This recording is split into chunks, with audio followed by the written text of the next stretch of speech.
Tayo po'y mag-aaral, magbubulay-bulay ng salita ng Diyos, and we will be considering a passage from the Old Testament. Pinabagatan po natin ang ating pong sermon this afternoon, Learning Obedience. Learning Obedience. So, totoo po, yung pong pagsunod, hindi po yan natural na bahagi ng ating pagiging tao. Lalo't mga taong nahulog sa kasalanan. Ang pagsunod ay inaaral at ang pagsunod ay sinasanay, hinahasa, lalo na sa mga mananampalataya para ito ay maging pang-araw-araw na gawi o maging habit ng bawat isa sa atin. So babasahin ko po from ang bagong Biblia translation. Ito pong ating text, Haggai chapter 1 verses 7 to 12. Okay, we don't often study from this book. But this afternoon, we'll be looking at it briefly. Haggai, chapter 1, verses 7 to 12. Babasahin ko po. Verse 7, ganito ang sabi ng Panginoon ng mga hukbo, pag-isipan ninyo ang inyong mga lakad. Umahon kayo sa bundok, kumuha kayo ng kahoy, at itayo ninyo ang bahay upang kalugdan ko iyon at ako'y luwalhatiin, sabi ng Panginoon. Kayo naghanap ng marami at nakakita ng kaunti. At ang inyong dalhin sa bahay, iyon ay aking hinipan. Bakit? Sabi ng Panginoon ng mga hukbo. Dahil sa aking bahay na nananatiling wasak, samantalang tumatakbo ang bawat isa sa inyo sa kanya-kanyang sariling bahay.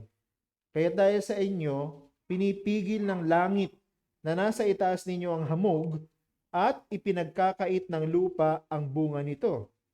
At ako'y nagpatawag ng tagtuyot sa lupa at sa mga burol sa trigo, sa bagong alak, sa langis, sa mga ibinubunga ng lupa, sa mga tao at sa mga hayop, at sa lahat ng pinagpagalan. Verse 12. Nang magkagayoy, si Zerubbabel na anak ni Sealtiel at si Josue na anak ni Jehozadak na pinakapunong pari, pati ang lahat ng nalabi sa bayan ay sumunod sa tinig ng Panginoon nilang Diyos. At sa mga salita ni Propeta Haggai na siyang sinugo ng Panginoon nilang Diyos, at ang bayan ay natakot sa harap ng Panginoon.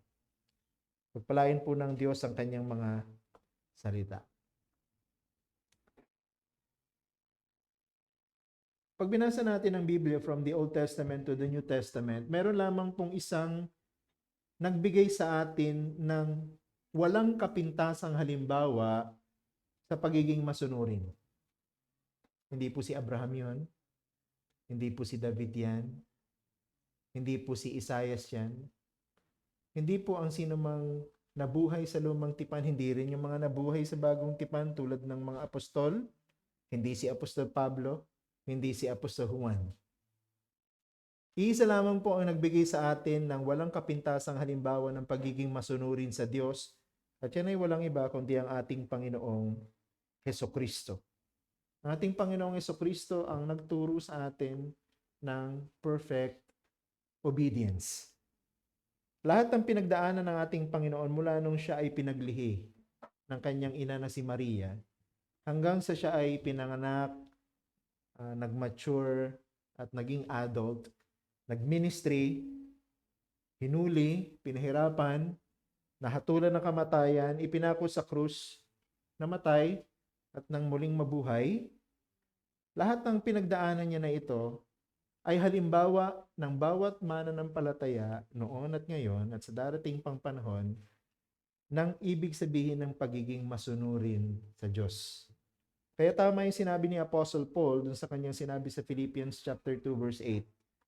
Tinutukoy yung Panginoong Hesukristo, siya'y nagpakababa sa kanyang sarili at naging masunurin hanggang sa kamatayan, maging sa kamatayan man sa krus. Ibig sabihin, ang ating Panginoong Hesukristo, from the very beginning until the very end of His earthly life, He was obeying the Father. Wala siyang ginawa na pagsuway sa kagustuhan ng kanyang ama. Everything, lahat ng kanyang inisip, lahat ng kanyang naramdaman, lahat ng kanyang kinilos, lahat ng kanyang sinabi ay pawang pagsunod sa kagustuhan ng kanyang ama. Kaya ang sabi rin ng Biblia patungkol sa kanya, ang Panginoong Jesucristo, bagamat siya'y tinukso, hindi siya nagkasala. He was the perfect example of obedience. However, hindi natin pag-uusapan yung example ng ating Panginoong Jesucristo sa ating sermon this afternoon.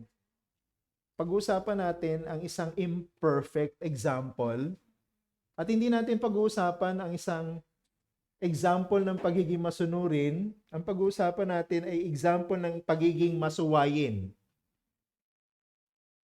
We can learn what obedience means by considering an example of disobedience. No? So, ni-record ng Panginoon ang isang example ng disobedience sa Old Testament in order to teach the people of God now at sa mga susunod na generation na hindi sundan yung kanilang halimbawa ng pagiging masuwayin, instead, gawin yung kabaligtaran at maging masunurin. The immediate implication of this is staggering. We can actually obey God right now because our Savior and Lord was able to succeed in obeying the Father perfectly.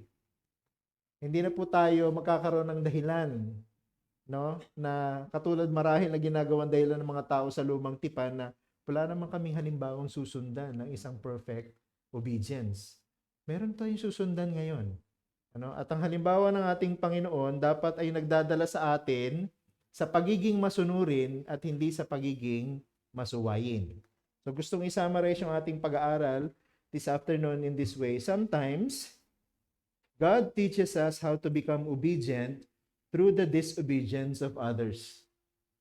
Sometimes, God teaches us to become obedient through the disobedience of others. Diba, isipin mo, bakit na-record ng Panginoon yung mga disobedience ng mga tao sa Old Testament, even those people in the New Testament, in the Bible?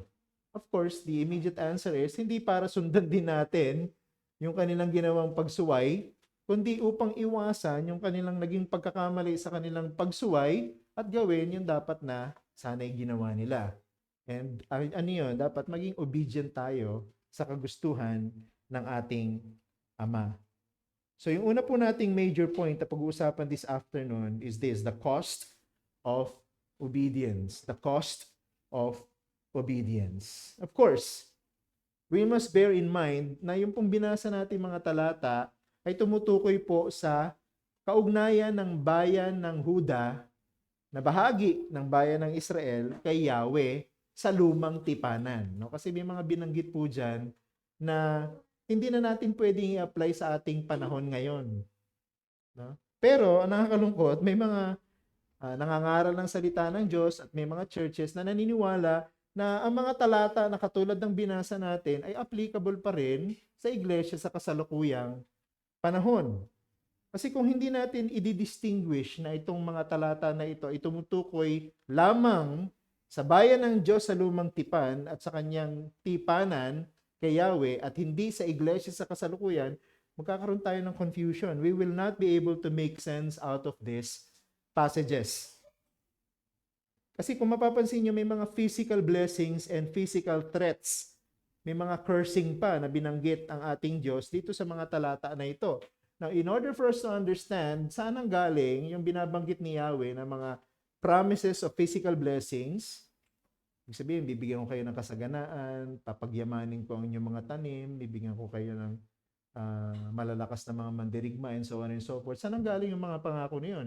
At saan ang galing yung mga banta ni Yahweh na kung kayo hindi susunod sa akin, parurusahan ko kayo, bibigyan ko kayo ng mabibigat na paraan ng pamumuhay para maalala nyo yung aking mga pangako sa inyo.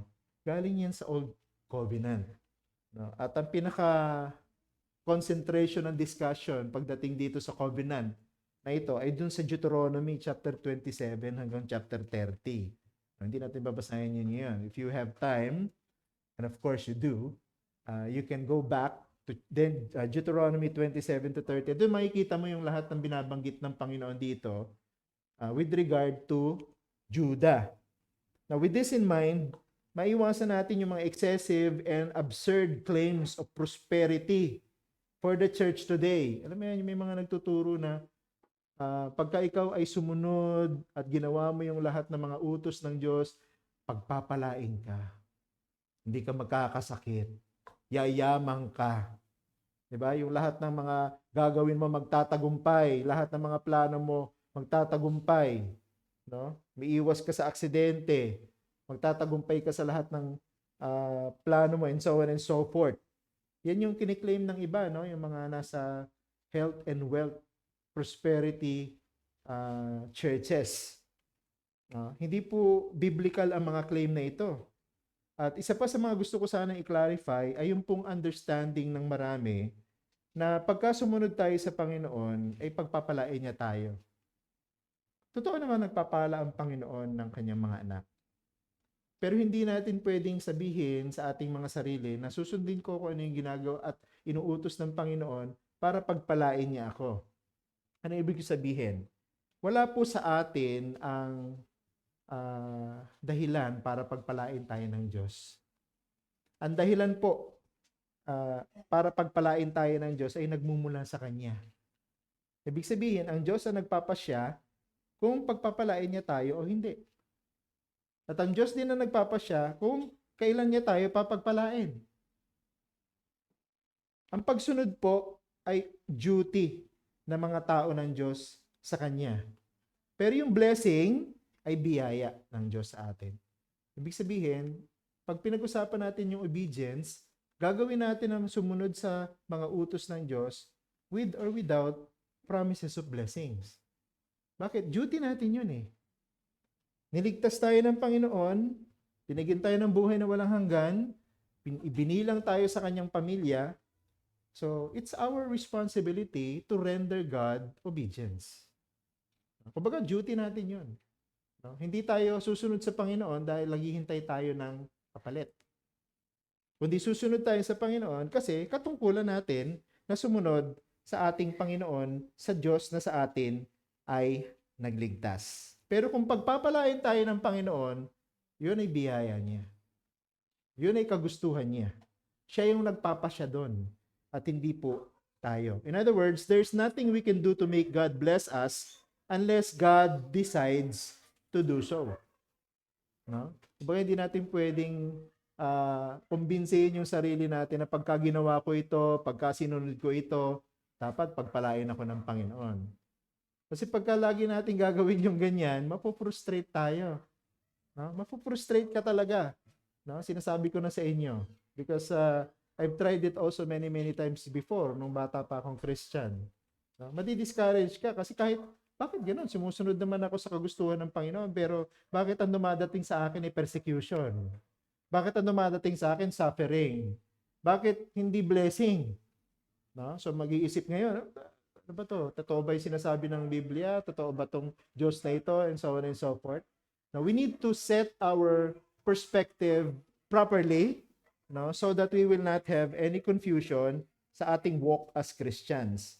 Pero kung meron naman pong malinaw na bagay na itinuturo sa atin ng passage na ito regarding the topic of obedience, it is the lessons we can learn from the disobedience of Judah. Ano? So tinulat itong passage na ito para makita natin may mga ginawa ang bayan ng Huda na dapat hindi ginagawa ng bayan ng Diyos sa panahon natin ngayon. So I would like us to consider two things under this main point. Number one, God does not neglect any act of disobedience against Him, whether they are deliberate or not. God does not neglect any act of disobedience against Him, whether they are deliberate or not. Ibig sabihin, kung ang pagsuway ay sinasadya man o hindi na mahalaga. Para sa Diyos, hindi niya ipagwawalang bahala ang anumang uri ng pagsuway mula sa kanyang mga tao. Ito pong people of Judah have come to a point of major complacency. Alam mo, dumating sila sa panahon na mapayapa, walang digmaan, masagana ang pamumuhay, no? Mayaman sila, secured, no? Walang nagbabanta sa kanila na sino man, na natakot pa nga yung iba sa kanila. At yung kanilang naging epekto sa kanila, naging complacent sila, naging mapabaya sila. Ano? At paano nagmanifest yung pagiging mapagpabaya ng bayan ng Huda sa panahon ng kanilang kasaganaan?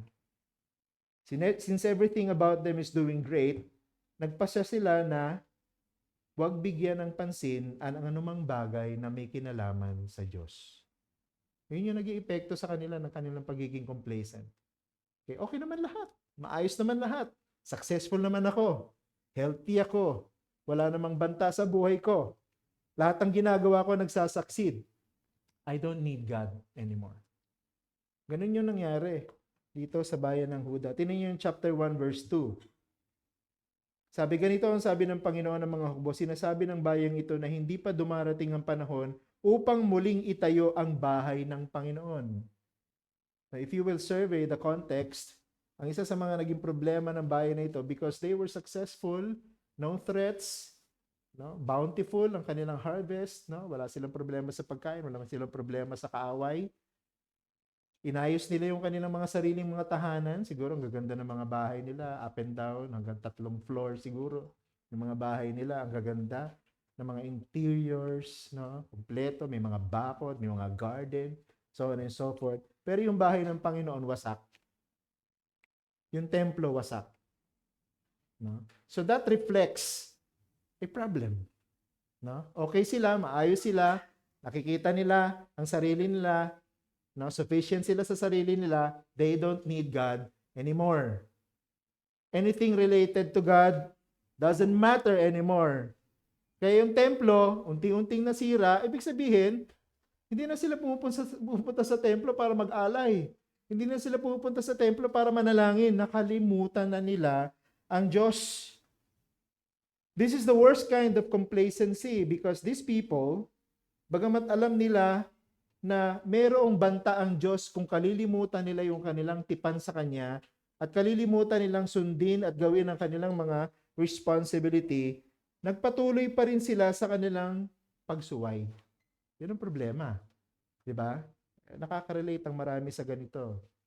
Diba? Pag okay naman ang lahat, mukhang successful naman tayo sa buhay, marami tayong pera, secured yung ating bank account, meron tayong magandang sasakyan, wala tayong karamdaman, lahat ng plano at ginagawa natin sa buhay nagsasucceed naman. Siguro pwede naman nating i-ease down ng konti yung ating pagiging seryoso sa ating kaugnayan sa ating Panginoon. Huwag na muna tayo mag-pray. Huwag na muna tayong dumalo sa gawain. Huwag na muna tayo magbasa ng Bible. Okay naman lahat eh. We don't need God. No? Ganyan ang naranasan ng bayan ng Huda, naging complacent sila. Hindi sila naging mindful sa kanilang duties. They even neglected their duties to Yahweh. Kaya ano naging resulta? Hindi ako nagtataka kung bakit ang banta ng parusa ng Diyos dumating sa kanila. Ang banta ng parusa ng Diyos sa kanilang pagsuway, sa kanilang tipanan, sa kanilang pagkalimot, sa kanilang responsibilidad para kay Yahweh, tinumbasan ng Panginoon ng hindi pagpapala, kundi parusa. And they received greater punishment. Bakit kamo? Sapagkat alam nila na sumusuway sila Alam nila na hindi nila ginagawa kung ano yung dapat nilang gawin bilang katipan ni Yahweh. Pero, ginawa pa rin nilang sumuway. Diba nakakalungkot? Marami sa atin ganon. Including myself. No? Okay naman, hindi naman siguro ako itatakwil ng Panginoon. Hindi naman siguro babawiin ng Panginoon yung kanyang pangako ng kaligtasan. Okay lang naman siguro na hindi ako mag-pray paminsan-minsan. Okay lang naman siguro hindi ako magbasa ng Bible, mag-aral ng kanyang salita. Siguro pag Sunday na lang, pag kami preaching si pastor, bubuksan ko yung Bible ko. Pero within the week, okay lang naman siguro hindi ako magbasa ng Bible. Okay lang naman siguro hindi ko in-nurture yung aking relationship sa aking Diyos. Okay lang naman siguro hindi ako mag-witness para sa gospel and so on and so forth. Hindi naman siguro ako tatalikdan ng Diyos. Ganun yung nangyari dito. And what did God do? Ang ginawa ng Panginoon, yung kabaligtaran ng kanilang expectation. Instead of blessing them, God cursed them.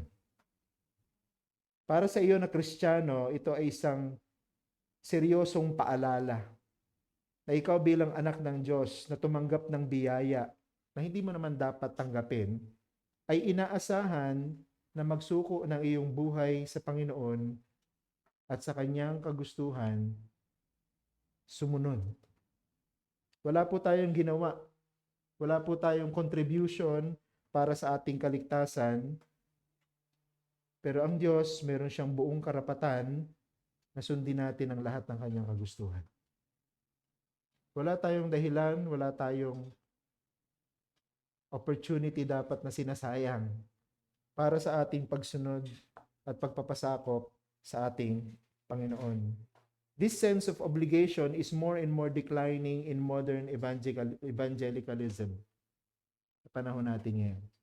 Yung pagiging responsible Christian, yung pagiging seryoso sa kanilang relasyon sa Panginoon, pinababayaan. Masyadong complacent, masyadong panatag, masyadong pabaya. No? Akala na okay naman ang lahat kahit na hindi gawin ang kanyang responsibility. Too much emphasis on grace, yan ang problema sa panahon natin ngayon. Pag nakinig ka ng mga preaching ngayon, sobra yung emphasis sa biyaya ng Diyos. Ang lahat ay nasa biyaya ng Diyos. At anong nagiging epekto nito? Nawawala na ng disiplina ang maraming Kristiyano. Eh, mabiyaya naman ng Diyos. Okay lang yun, walang disiplina. Mabiyaya naman ng Diyos, huwag naman tayo masyadong mahigpit. Mabiyaya naman ng Diyos, huwag tayo masyadong nagpapaalala ng ating mga responsibility. Nagiging masyadong mababaw yung ating sense of discipline. Nagiging masyadong mababaw yung ating sense of responsibility.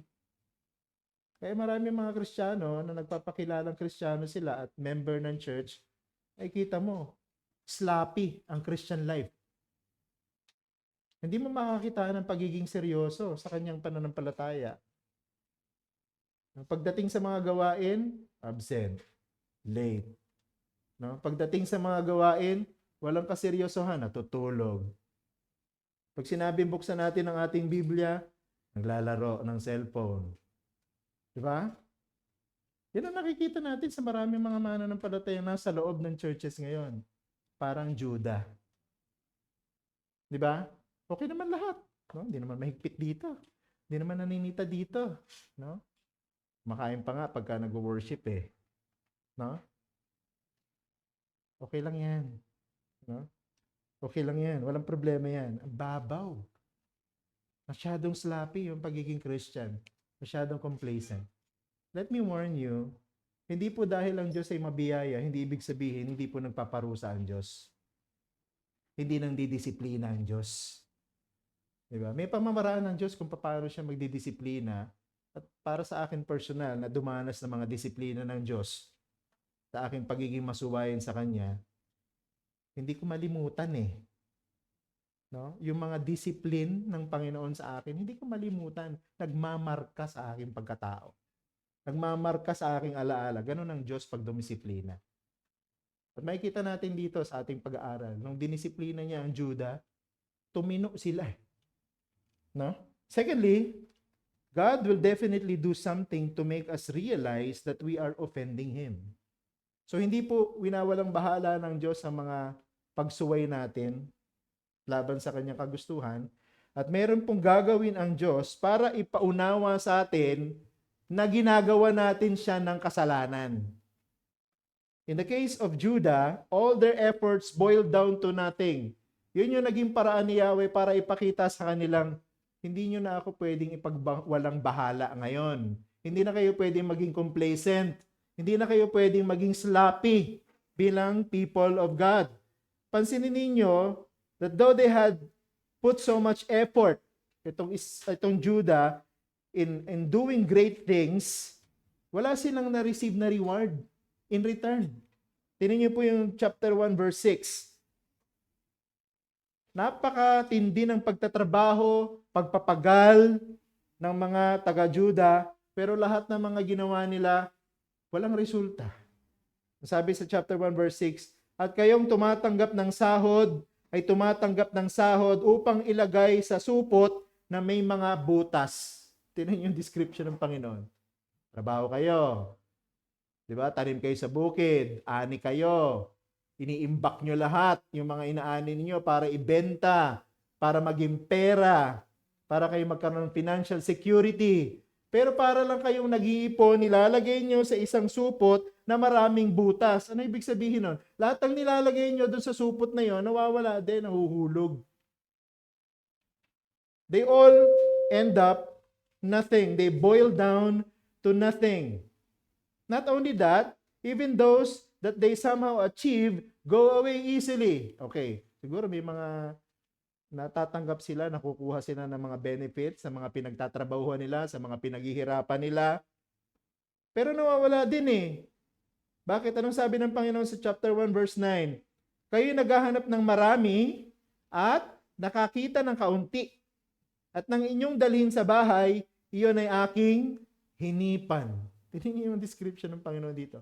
Supot na maraming butas. Nilagay nyo doon yung mga pera ninyo. Nawala din lahat kasi nahulog, nangalat. Tapos lahat ng mga tinatanggap ninyo na dapat marami, konti na. Konti na nga lang, pag inuwi nyo pa, ano sabi ng Panginoon, hinihipan ko. Ibig sabihin nun, wala nang saysay.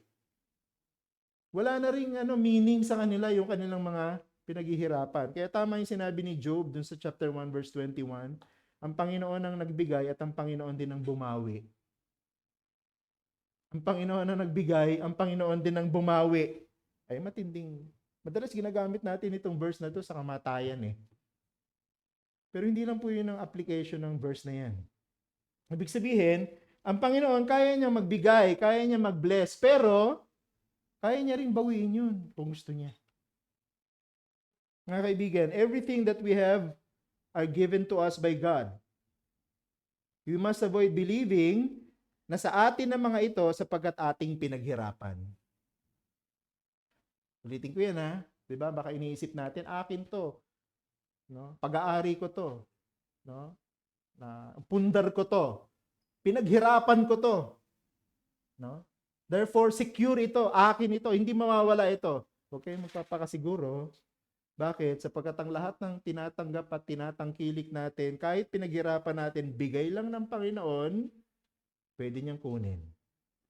Pwede niyang bawiin. Yun yung sinasabi sa atin dito. Ang Juda, dahil naging complacent sila, nagpabaya sila sa kanilang tipan, hindi nila ginagawa yung kanilang responsibility kay Yahweh, lahat ng pinaghirapan nila nawala ng saysay. Binawi ng Panginoon, nawala rin eh. It is God who blesses whenever He chooses, and He also takes everything back whenever we refuse to honor Him. Kung hindi natin bibigay sa Panginoon ng karangalan na dapat sa Kanya, ang pagsunod na dapat sa Kanya, pagpapasakop na dapat sa Kanya, paglilingkod na para sa Kanya, pwede niyang bawiin lahat kahit yung pinagmamalaki mong kalusugan ng katawan mo. Pwede niyang bawiin. At maraming mga example niyan. No? Ang lakas, successful, mayaman, yumabang, nagmalaki sa Panginoon, nagkaroon ng karamdamang hindi gagaling, namatay ng maaga. Sabi natin, trahedya. Anong sabi ng Biblia? Parusa ng Diyos. Nananakot naman si pastor. Hindi po ako nananakot. Yun po yung tinuturo ng passage na ito sa atin. Ating lahat, kasama ako dyan. Let us pause and think. Ibig man sabihin nito, ang Diyos na ito, conceited. Ginagawa pala ng Diyos na ito, nasaktan ako. Nagyayabang pala ang Diyos na ito dahil siya Diyos. Anong sagot natin yan? Hindi. Bakit? Tingnan niyo yung verses 10 and 11 ng chapter 1. Sabi niya, kaya dahil sa inyo, pinipigil ng langit na nasa itaas ninyo ang hamog, at ipinagkakait ng lupa ang bunga nito, at ako'y nagpatawag ng tagtuyot sa lupa, at sa mga burol, sa trigo, sa bagong alak, sa langis, sa mga ibinubunga ng lupa, sa mga tao at sa mga hayop, at sa lahat ng pinagpagalan. Ano sinasabi ng verses 10 and 11? Tinuturo sa atin ng verses 10 and 11 that God is the sovereign creator and provider and sustainer of everything. Therefore, He has authority over everything. Dahil ang Diyos ang lumikha, dahil ang Diyos ang nagsusustain ng lahat ng kanyang nilikha, dahil ang Diyos ang nagpapala, meron siyang otoridad sa lahat ng nilikha. This puts God on that highest seat of authority. Therefore, God, as the highest authority, deserves the highest respect, the highest service. God is not conceited dahil tinukuha niya yung lahat ng binigay niya. God is the source of everything we see and even those we don't see. And He has all the right to take away anything that He simply gave. Binigay ng Diyos yan, kaya niyang bawiin. Yung sinasabi niya ng mga pinag-aaralan nating talata, everything will be easily accepted if we start from the fact that since God is above everything, we must all submit to Him and do whatever pleases Him. Dapat ganun yung attitude natin. Ang Diyos ay nasa ibabaw ng lahat. Siya ang may otoridad sa lahat. Dapat nating ibigay sa Kanya ang nararapat na pagpapasakop at pagsunod at respeto na dapat ay para sa Kanya. He deserves it. He deserves all of them. Huwag nating ipagkait sa Panginoon ang para sa Kanya. Dahil hindi rin naman po magdadawal salita ang Panginoon na bawiin ang binibigay niya sa atin kung gusto niya. Alam mo yon, yung kung gusto niyang matuto tayo, kung gusto niya na maintindihan natin yung dapat nating ginagawa at hindi natin dapat ginagawa, pwede niya naman tayong saktan kung gusto niya. Diba kaya nga mga magulang pinapalo ang mga anak para maintindihan nila yung mali at yung hindi mali. At para magtanda. Kaya din pong gawin ng Diyos natin yan sa atin. Let's move to our second major point. So, we saw the cost of disobedience. Now, we look at the cost of obedience. The cost of obedience. The only solution to disobedience is obedience. Wala naman pong ibang solusyon sa pagiging masuwayin, kundi ang matuto tayong sumunod. At si Propeta Hagay sa kanyang sulat na ito, tinuruan tayo kung anong susi para matuto tayong sumunod sa Panginoon. Dalawang bagay yung share ko sa inyo. Una, it is when we fear God that we begin to obey Him. It is when we fear God that we begin to obey Him. Natututo pala tayong naging masunurin kung natatakot tayo sa Diyos. Tingnan niyo sa verse 12 ng ating passage. Na magkagayo si Zerubbabel na anak ni Shealtiel at si Josue na anak ni Jehozadak na pinakapunong pari, pati ang lahat ng nalabi sa bayan ay sumunod sa tinig ng Panginoon nilang Diyos at sa mga salita ni Propeta Hagay na siyang sinugo ng Panginoon nilang Diyos at ang bayan ay natakot sa Panginoon. Look at the order. Natutong sumunod ang bayan ng Huda.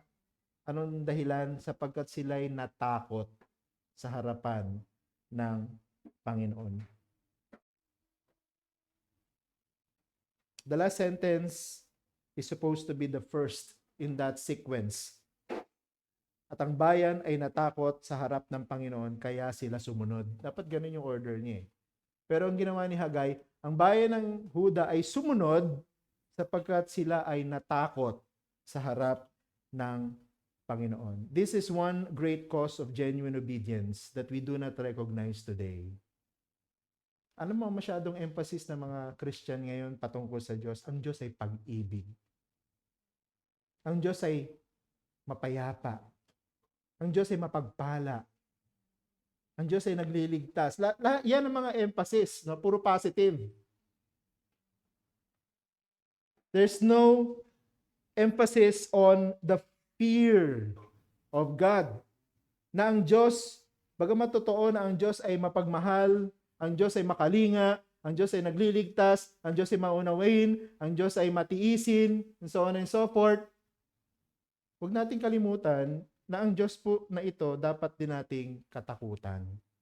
Nawawala na yun sa maraming churches sa kasalukuyan. The Bible describes to us that though those people who obey God do not only obey Him because they love Him. Tama naman talaga, di ba? Kaya nagiging magaan para sa atin ang sumunod. Kaya nagiging magaan sa atin ang gawin ang ating responsibilidad para sa Diyos kasi mahal natin siya. Tama yun. Tama yun. Dapat yun. Pero, kasama din po nito. Kaya tayo sumusunod, kaya natin ginagawa yung ating responsibility para sa Diyos sapagkat natatakot tayo sa Kanya. Natatakot tayo sa Kanya. Pansinin niyo po yung mga anak natin. Bakit yung mga anak natin ayaw tumahimik pag sinabi mong bakit yung mga anak natin ayaw umupo pag sinabi mong diyan ka lang? Anong sagot? Hindi sila natatakot sa magulang. Pero pansinin niyo yung mga magulang na istrikto sa kanilang mga anak. Pag tayo pumunta sa church, dapat nakaupo lang kayo sa tabi namin. Pag tayo nasa church, dapat hindi kayo tumatakbo, hindi kayo naglalaro sa panahon ng pagsamba. Yun yung mga anak na sumusunod dahil natatakot sila sa kanilang mga magulang. Yun yung nawala na sa henerasyon na ito, na naabutan ko pa ng henerasyon namin noon. Sabi ng iba, siguro kung nangyayari pa rin yung ginagawang paggulpi ng mga magulang noon sa mga anak nila ngayon, baka ipakulong na ng mga anak nila dahil sasabihin na, physical abuse na yon, no? Pero tingnan nyo naman yung epekto sa henerasyon noon, sa mga epekto sa mga henerasyon ngayon. Mas matatapang pa yung mga anak kaysa sa mga magulang. Noon, yung mga anak, titingnan lang na kanilang mga magulang, alam na ibig sabihin. Nakita mo, ano ang dahilan? Noon, ang mga magulang, naturuan nila yung kanilang mga anak na matakot sa kanila. Ang mga magulang ngayon, masyadong naka-emphasize doon sa love, caring, no? Alam mo yun, masyadong binibaby yung mga anak nila, na yung mga anak nila wala nang takot sa kanila. Kaya ang ginagawa, lahat ng sinasabi nilang wag nilang gawin. Pansinin niyo po sa Bible, pag binasa niyo yung Bible, napakaraming halimbawa dito ng mga tao.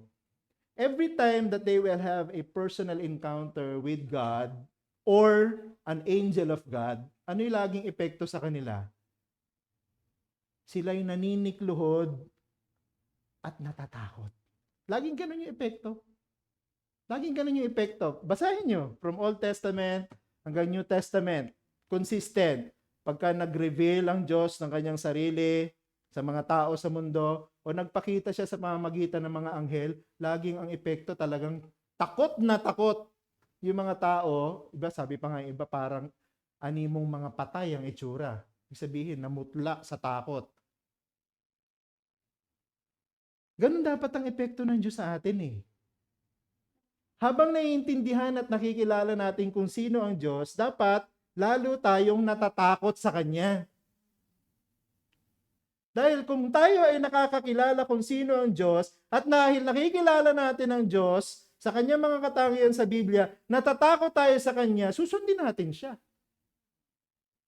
Mahal natin siya, kaya natin siya sinusunod, pero natatakot din tayo dahil kilala natin siya.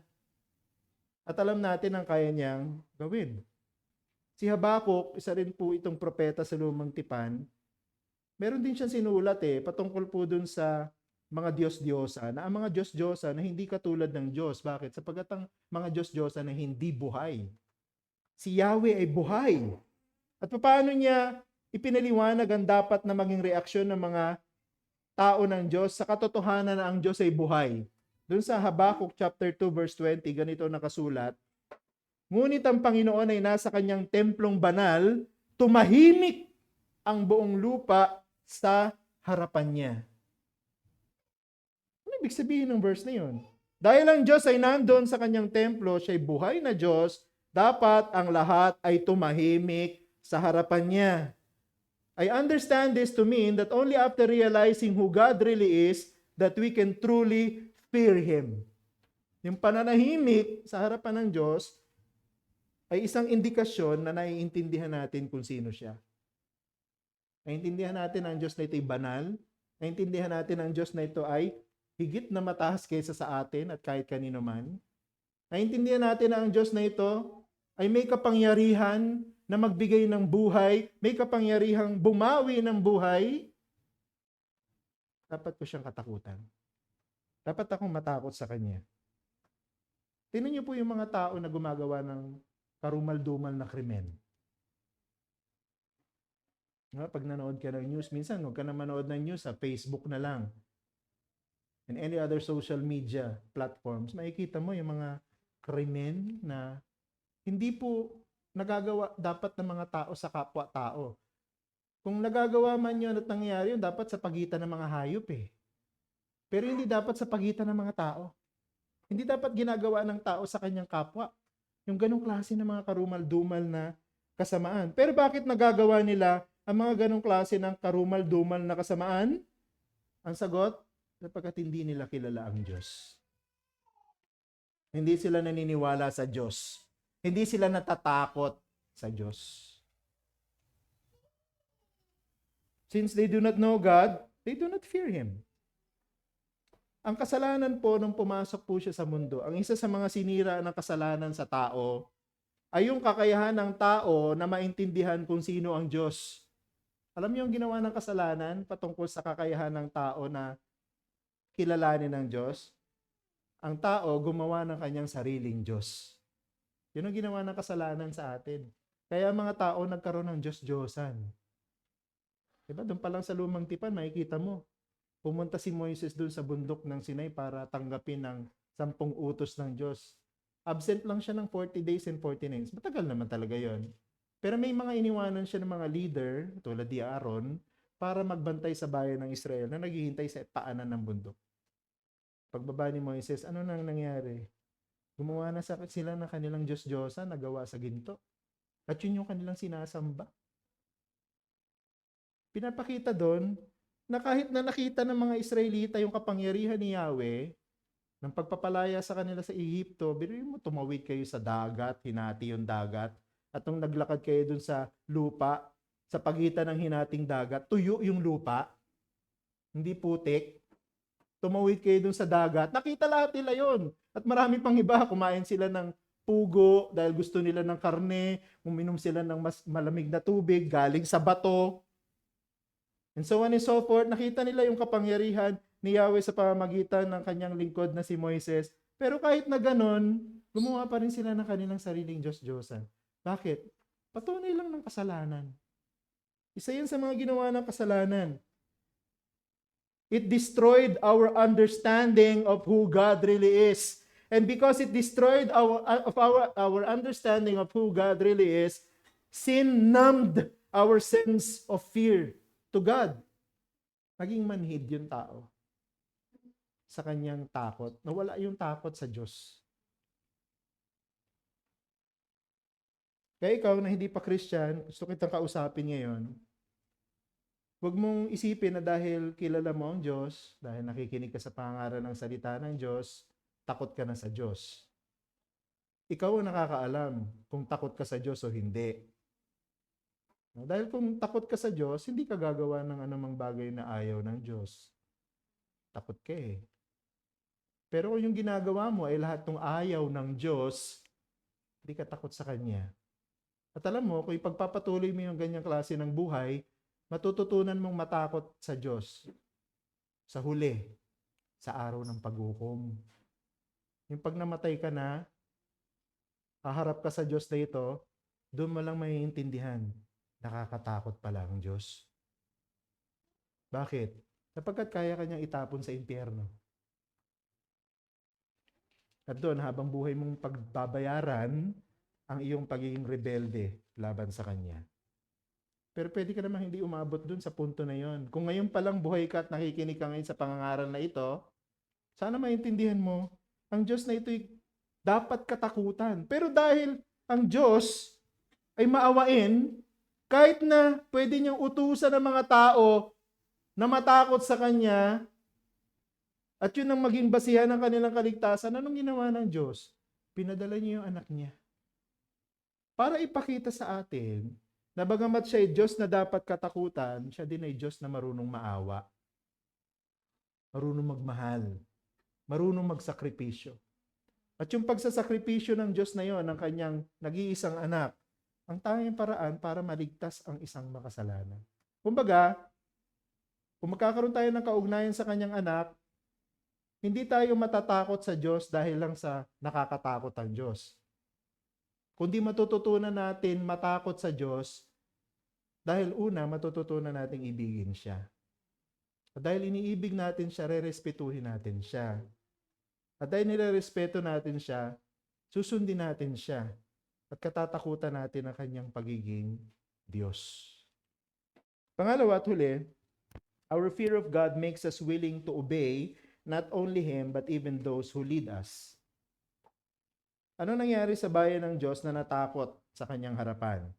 Makikita natin din ang sagot sa verse 12. Babasahin ko ulit yung verse 12. Na magkagayoy, si Zerubbabel na anak ni Shealtiel at si Josue na anak ni Jehozadak, na pinakapunong pari, pati ang lahat ng nalabi sa bayan ay sumunod sa tinig ng Panginoon nilang Diyos at sa mga salita ni Propeta Hagay na siyang sinugo ng Panginoon nilang Diyos. This is amazing, no? I don't know kung napansin po ninyo na minention ni Hagay that all those that exercise authority over the people of Judah obeyed the voice of the Lord. Yung lahat ng tao, pinuno man sila hindi, may otoridad sila o wala, sumunod sila sa tinig ng Panginoon. I think this is a very good lesson for all of us today. God deserves to be obeyed by everyone. Hindi lang po yung mga nasa ilalim. Pati po yung mga pinuno dapat sumunod din sa Diyos. Those who are over us and those under us must all do the same. Kung sasabihin ng pinuno, sumunod kayo. Dahil kayo nasa ilalim ng mga pinuno, hypocrisy yun para sa akin. Kasi kung meron man dapat maging pinuno sa pagiging masunurin, sila ng mga nasa posisyon. Sila dapat yung unang sumunod. Nang sa gayon, yung mga nasa ilalim nila, hindi mahirapan na sundan ng kanilang halimbawa ng pagiging masunurin. So this applies to every area of life. Sa pamilya, sa trabaho, sa school, at maging sa church. Huwag nating kalimutan na ang lahat ay nasa ilalim ng otoridad ng Diyos, kahit pastor, diba? Kahit mga pinuno sa iglesia, kahit na mga ma-impluwensya sa iglesia, lahat nasa ilalim ng otoridad ng Diyos. Walang exempted. Kaya dapat lahat nagpapasakop at natatakot at sumusunod sa Diyos na ito. Kasi pag nakita natin na ang bawat isa sa atin masunurin sa Diyos, hindi tayo mahihirapan sumunod sa isa't isa. Diba? Sabi diyan, at sa mga salita ni Propeta Hagay na siyang sinugo ng Panginoon nilang Diyos, sila ay sumunod. The people of God will also render obedience to the servant of God as long as those servants of God will display the same kind of obedience to God. So dapat lahat masunurin. Pinuno ka man, hindi. Dapat lahat tayo masunurin sa Diyos. Dahil kung lahat tayo masunurin sa Diyos, hindi tayo magiging, reluctant, hesitant na sumunod din naman sa isa't isa. Dapat sumusunod tayo sa Panginoon, sumusunod tayo sa ating mga pinuno, sumusunod tayo sa isa't isa. Nagpapasakop tayo sa isa't isa. Di ba anong sabi ng Panginoon? Kung gusto mo maging dakila, dapat yung ikaw yung pinakahamak. Ano ba ibig sabihin ng pinakahamak? Siya yung masunurin sa lahat. Yung ibig sabihin ng pinakahamak. Hindi yung pinakakawawa. Pinakamasunurin sa lahat. The people of Judah obeyed the words of the prophet because the prophet himself obeyed what God has said. So, wala pong sino man exempted na sumunod sa Panginoon. Kaya ang hamon sa atin mula sa passage na ito, yun nasa verse 7, pag-isipan ninyo ang inyong mga lakad. It's a solemn reminder to all of us. Lahat ng pinag-usapan natin ngayon, hindi po pananakot. Lahat ng pinag-usapan natin ngayon, nakasulat dyan.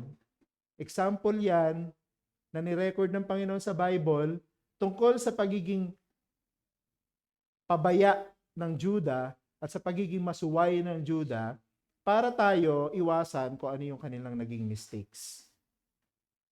So from their disobedience, we should learn how to obey. Yung pong ginamit na salita dito, na pag-isipan ninyo ang inyong mga lakad, sa original, bears the idea of directing the attention to a certain direction. Ibig sabihin, hindi yung sarili mong titingnan mo lang, kundi titingnan mo din yung ibang tao. Pag-isipan mo rin yung ginagawa ng ibang mga tao. Tingnan mo rin yung ginagawa ng ibang tao. Hindi lang yung paraan mo, kundi yung paraan nating lahat. Hindi lang yung sarili mo, kundi lahat. It is a call to personal examination considering other people around us. So, applicable sa church. So, dapat ang isang church ay binubuo ng mga miyembro na may takot sa Diyos, masunurin sa Diyos, gumagawa ng kanyang responsibilidad sa Diyos, at nagpapasakop din naman sa isa't isa. Nagpapasakop at sumusunod sa isa't isa. Pero wag natin kalimutan, hindi mahirap magpasakop sa isa't isa kung ang isa't isa marunong sumunod. Sinasabi ng Diyos at natatakot at nagpapasakop sa Diyos na ito. So ang tanong ko sa inyo, kayo ba ay masunurin? Have you learned how to become obedient? Are you obedient? Bakit ka nagiging masunurin? Anong dahilan mo kung bakit ka sumusunod? Ang pagsunod mo ba ay katulad ng pagsunod ng Huda na mayroong hinihintay na kapalit? O ang pagsunod mo ay dahil nakikilala mo kung sino ang Diyos, natatakot ka sa Kanya, iniibig mo siya, at iniibig mo din ang mga kasama mo sa loob ng iglesia. So let us learn obedience from the disobedience of Judah. Manalangin tayo. Aming Ama, maraming salamat po sa paalala na ito. Mag-record kayo hindi lang ng mga magagandang example sa Bible, kundi even bad examples, like the example of Judah, ng kanilang pagiging complacent, pabaya, yung kanilang pagkawala ng takot sa iyo. But in the end, natutunan na yung kanilang lesson, and they vowed to fear you, and because of this, they will obey you. Sana ganun din kami. Tama, kilala ang church na ito, hindi dahil magaling ang mga miyembro, maraming ginagawa, maraming activity, busy lagi, may mga church outing, may mga conferences, ganito, ganyan. Kundi dapat makilala ang church na ito na masunurin sa Diyos sapagkat natatakot sila sa Diyos at nagpapasakop sila sa kanilang Diyos. And this is a lifelong process. Kaya sana po, Panginoon, matutunan namin ito hanggang kunin mo ang buhay namin. Sana mag-iwan kami ng legacy of an example of being obedient because we know you, we love you, and we fear you. Ito po ang aming dalangin sa pangalan ni Jesus namin, Panginoon. Amen. So,